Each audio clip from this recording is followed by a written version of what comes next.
Before the red carpets, before the blockbuster films, before the billion-dollar studio, he was just a boy hiding in silence. Abused. Ignored. Homeless. But one dream kept him alive. This is not just a success story. This is the unstoppable rise of Tyler Perry, from car to kingdom. Before the world knew the name Tyler Perry, before the sold-out theaters, before the Hollywood respect he had to fight for, there was just a little boy named Emmett. Emmett Perry Jr., born September 13, 1969, in New Orleans, Louisiana, into a life that didn't feel like life at all. From the outside, it looked like any other working-class black family struggling to survive in the Deep South. But behind the walls of his home, young Tyler lived in fear. Real fear. The kind that doesn't just haunt you in childhood, it echoes into your adult years like a scar you can't hide. His father, Emmett Sr., was a man ruled by rage. According to Tyler, his father's love was discipline, and his discipline was brutal. A man is supposed to be tough, he would say. But what Tyler received wasn't toughness. It was beatings. Relentless, unforgiving, terrifying beatings. And not just physical pain, it was emotional starvation. Tyler said once in an interview, "I used to go into my own little world, just so I wouldn't have to be in his." Imagine being a child whose safest place is inside your own head. That's how storytelling began for him. He would hum to himself quietly when the yelling started. Not singing, just humming. A soft sound he could control. It became his escape. While other kids were playing outside or being tucked in at night, Tyler was learning how to emotionally survive. The humming turned into thoughts. The thoughts became words. The words became stories. At school, things weren't much better. He was shy. Quiet. He didn't fit in. He was once so beaten down at home that he couldn't look people in the eye. Teachers saw a kid who was behind in class, but no one saw the battle he was fighting silently inside.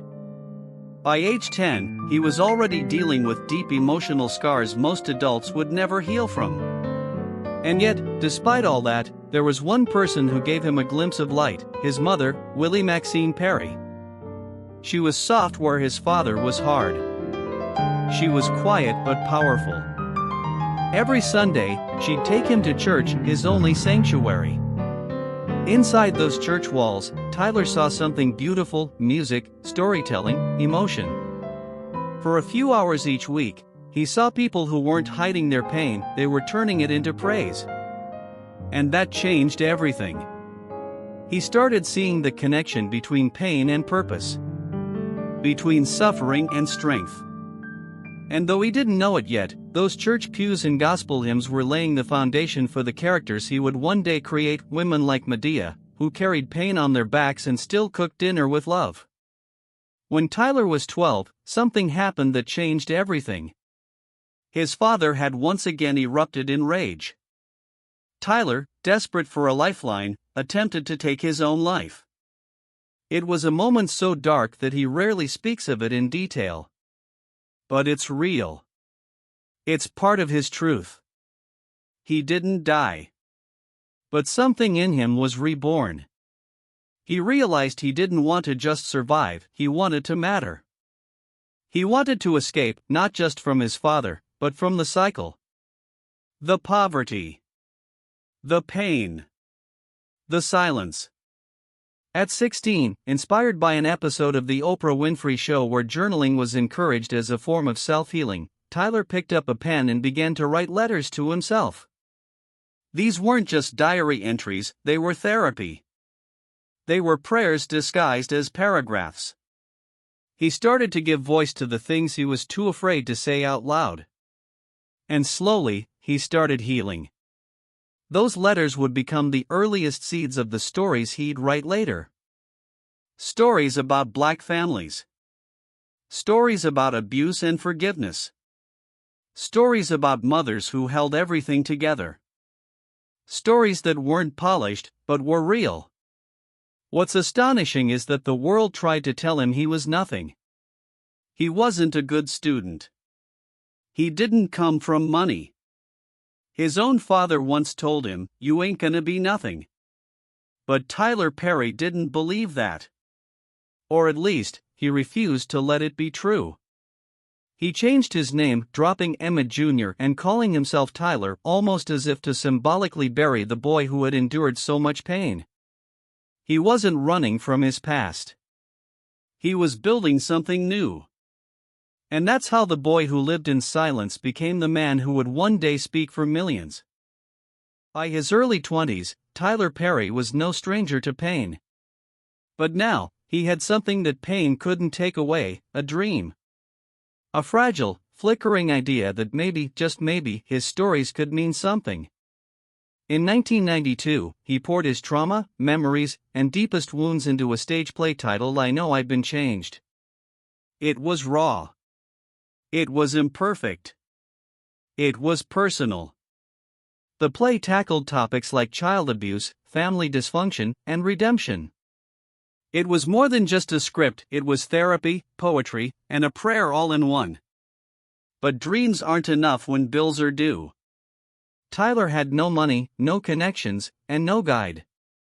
Still, he took the little he had, meager paychecks from odd jobs like working at call centers and selling used cars, and put it all into the production. He rented a small theater in Atlanta, made flyers by hand, begged people to come, and waited backstage with trembling hands and a hopeful heart. Only 30 people showed up. And most of them were family. The rest of the seats sat empty, like silent reminders of the world's indifference. He had invested everything he had. And he lost it all. No profit. No fame. Not even feedback. Just silence. But that wasn't the end. It was the beginning of what would become 6 brutal, soul-crushing years. While most people would have quit after one failure, Tyler refused to stop. He believed in his work. Deep down, he knew his story had power, but the world just wasn't listening yet. He took the play, rewrote it, revised it, changed the characters, changed the tone, and kept trying. Again. And again. And again. But the world didn't care. Every new production brought more disappointment. Empty theaters. Mounting debt. Embarrassment. And worst of all, loneliness. By 1995, Tyler had lost his apartment. He had no savings left. No safety net. He was completely broke. He started living in his car, a beat-up Geo Metro with broken windows and a trunk full of scripts and hope. Can you imagine that? The man who would one day own the largest film studio in America was once eating crackers for dinner, showering in public restrooms, and sleeping in the backseat of his car with a blanket over his head so he wouldn't see the world giving up on him. At night, he would rehearse his lines alone in the dark, whispering them to the stars, hoping that maybe God was listening if no one else was. Friends called him delusional. Family begged him to quit. They couldn't understand why he was holding on to something that was clearly going nowhere. You've tried enough, they'd say.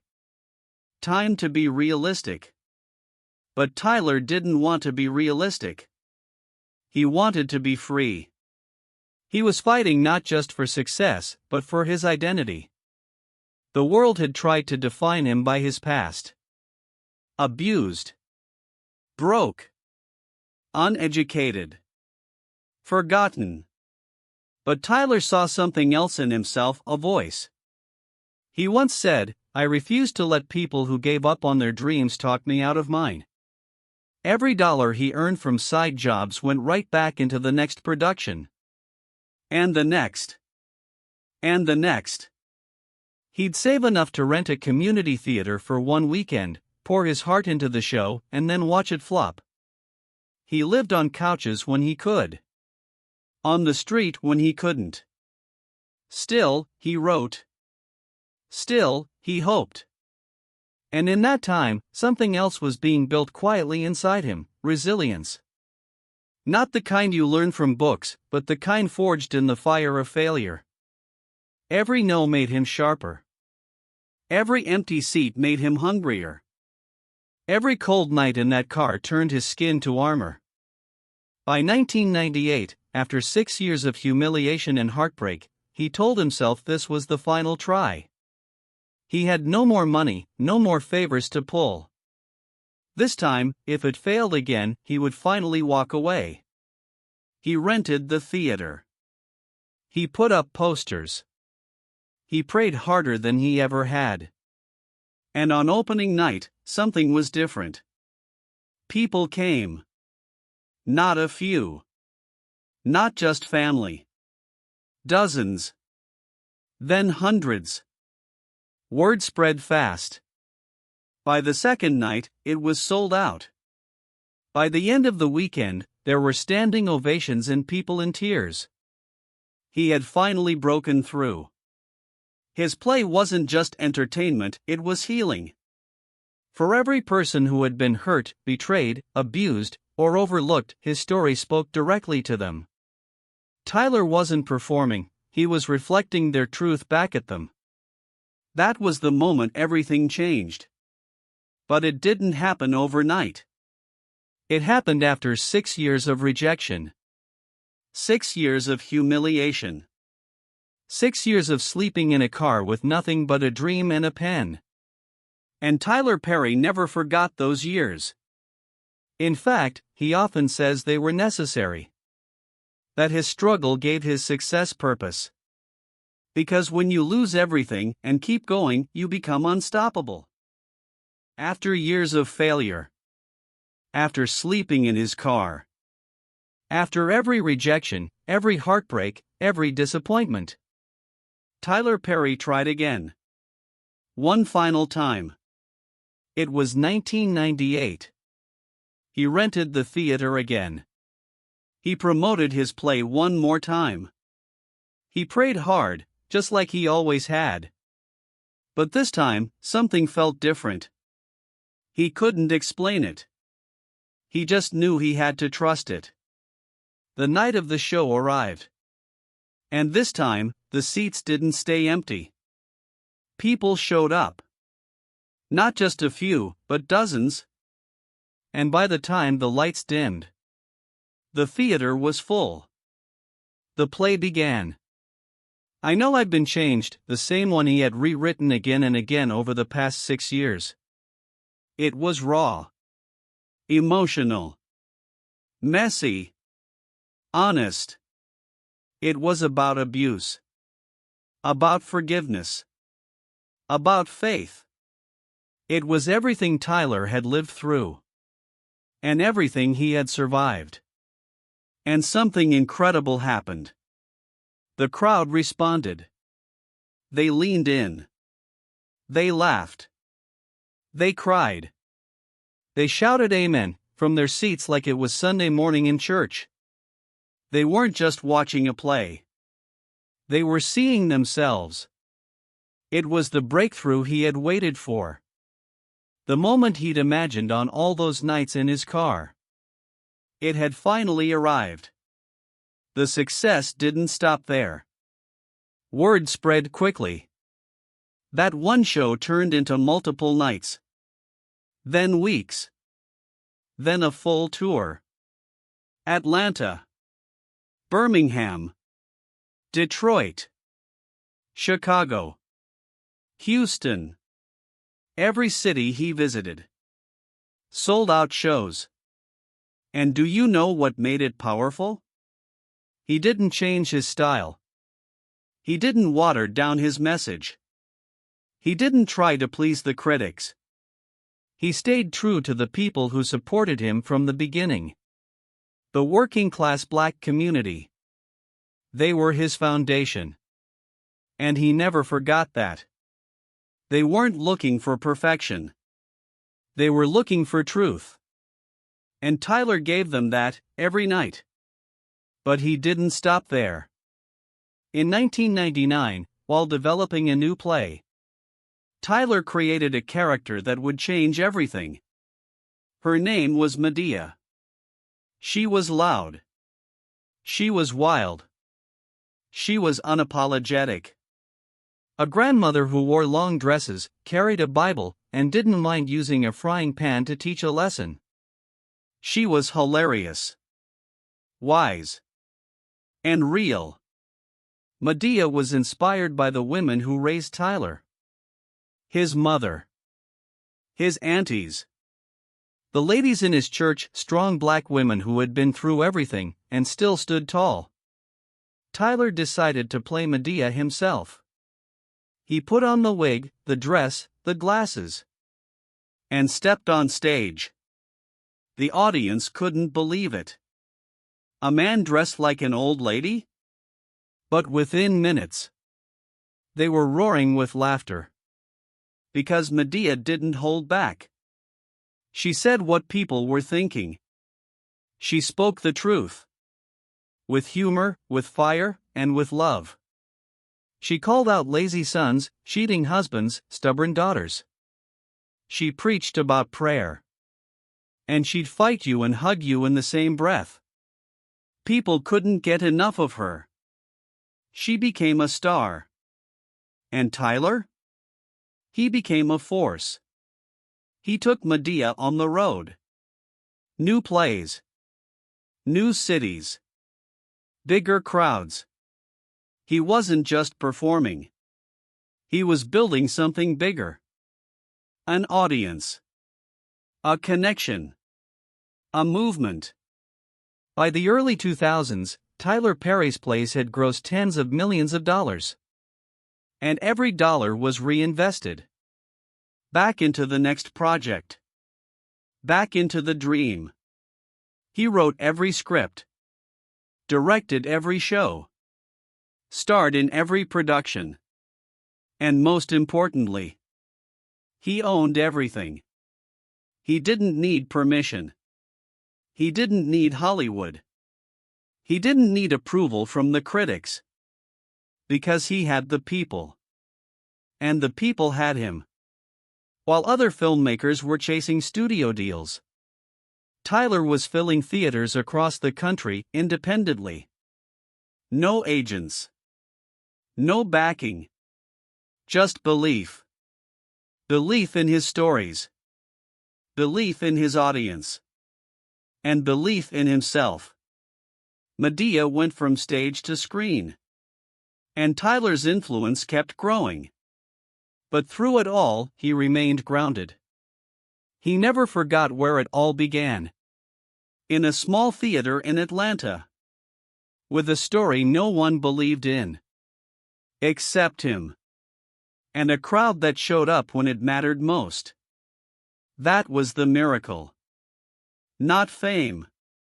Not fortune. But faith rewarded. He turned 6 years of rejection into a lifetime of purpose. And that was only the beginning. Tyler Perry had built a massive following across the country.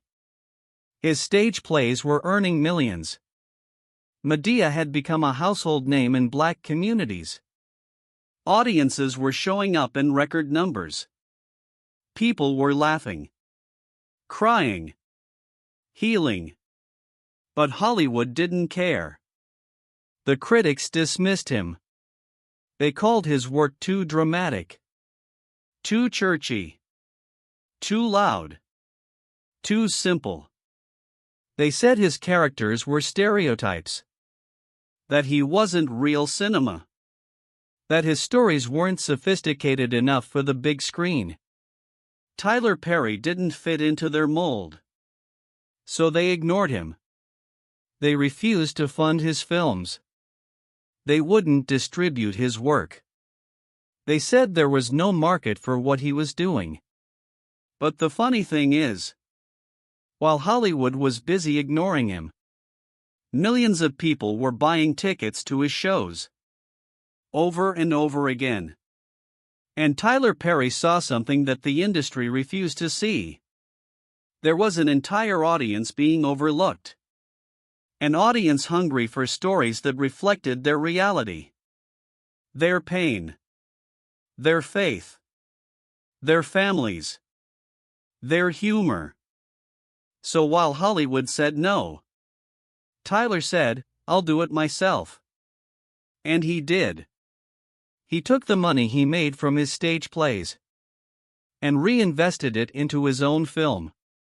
No investors, no big studio, no famous names attached. Just faith and a fire that had never gone out. In 2005, he released his first movie, Diary of a Mad Black Woman. It was based on one of his most popular plays. Critics trashed it. They called it ridiculous, over the top, unwatchable. But audiences disagreed. The film made more than $50 million at the box office. It was a massive success. And Hollywood? They were shocked. But even then, even after proving himself at the box office, they still didn't offer him a seat at their table. So once again, Tyler built his own. He started producing more films, more plays, TV shows, all under his control. He kept writing, kept directing, kept owning every piece of content he created. While most creators were giving up their rights for a chance in the spotlight, Tyler kept everything. Because he knew something most people didn't. If you own your work, you own your power. He opened his own production company. He hired black writers, black actors, black crew members. He gave opportunities to people who had been rejected, just like he once was. And he did it all on his terms. He didn't need validation from critics. He had connection. He didn't chase awards. He had impact. His shows started airing on major networks. His movies continued to break box office records. And still, he wasn't chasing Hollywood. Because he was creating something bigger. Something lasting. Something they couldn't deny forever. Tyler became the definition of ownership. Of creative control. Of betting on yourself when no one else will. He once said, "While you're praying for a door to open, sometimes God will build you a door." That's exactly what he did. And he opened that door for thousands of others to walk through. He proved that you don't need permission to be great. You don't need approval to have purpose. You don't need a seat at someone else's table. When you can build your own. Tyler Perry wasn't just creating content. He was building a blueprint. For artists. For entrepreneurs. For anyone who's ever been told you're not enough. Because every time Hollywood turned its back, Tyler turned forward. Toward his people. Toward his purpose. Toward the empire he was quietly building brick by brick. And the world had no idea what was coming next. Tyler Perry had already done the impossible. He'd turned rejection into a career. Pain into purpose. And silence into stories that reached millions. But he still wasn't done. While most would have stopped after the first movie. After the first million. Tyler kept building. Not for the spotlight. Not for applause. But for something deeper. For legacy. For the little boy who once sat in the dark, humming to himself, trying to block out the sound of pain. He never forgot him. And that boy still had something left to prove. By 2015, Tyler had become a mogul. Movies, TV shows, books, production deals. He was one of the highest paid men in entertainment. But despite the money and fame, he still didn't fully belong in Hollywood's eyes. So once again, he chose something no one expected. Something bold. Something historic. He decided to build his own studio. Not just an office. Not just a soundstage. But a full-scale film studio. His own Hollywood. Owned. Operated. And led by him. People said it was too ambitious. Too risky. They said, that's what studios like Disney or Warner Brothers do, not independent producers. But Tyler didn't listen. He never had. Because he had already lived through worse. And nothing scared him anymore. He bought land in Atlanta. Not just any land. It was a 330-acre military base. A former Confederate stronghold. Land where soldiers once fought to keep black people enslaved. And now, a black man was about to build the future of film on it. Let that sink in. The very soil that once stood for oppression was about to become the foundation of black excellence. He named it Tyler Perry Studios. And when it opened in 2019, it wasn't just a business move. It was a cultural shift. The studio had 12 fully equipped soundstages. Backlit sets for entire cities. Historic mansions. Replica White Houses. State-of-the-art production space. And every inch of it was black-owned. The grand opening wasn't just a ribbon cutting. It was a celebration of resilience. Of legacy. Of victory.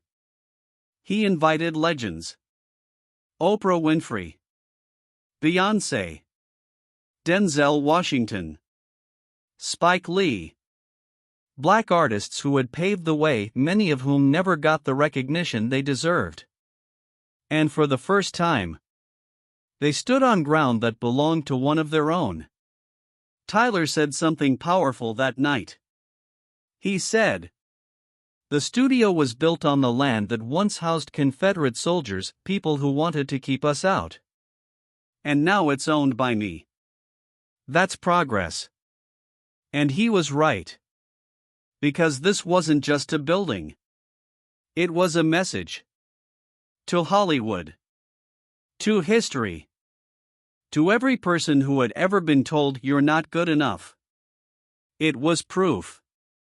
Proof that no matter where you start, you can rise.